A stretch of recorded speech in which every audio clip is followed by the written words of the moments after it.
Well, Southern Freight. No idea what this train is. Well, it's mixed. It might be 153 or 119. Possibly one of those two trains. The Union Pacific, GE in the middle. Yeah, right there. Dash 940CW 9912 is the lead unit.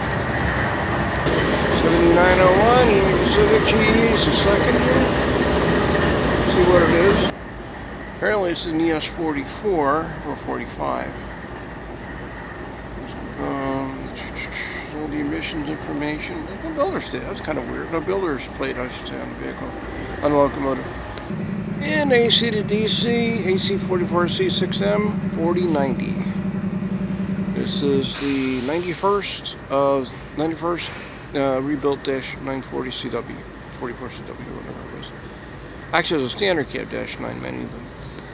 Pretty good angle on 4090, the 7901, and the 9912, I believe, is the lead unit.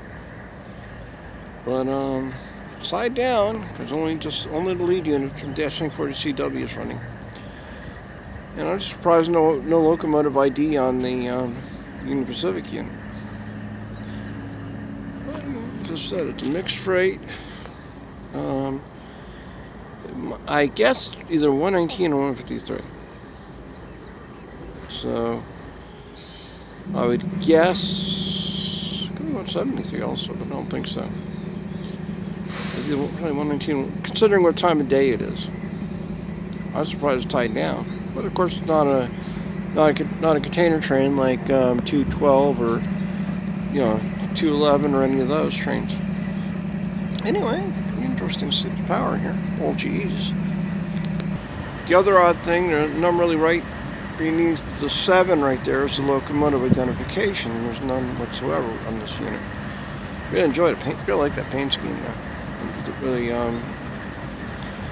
with the eagle wings and so forth like that on the front, like the E-units had, yeah, and American flag. Really fantastic paint scheme. One of the greatest paint schemes I think ever on any American railroad. This is a great color scheme. I think it's going by where the exhaust pipe is. Like this is an ES44 or 45 in their case, because they did upgrade to 4,500 horses. And anyway, that's how GE built them for the Union Pacific.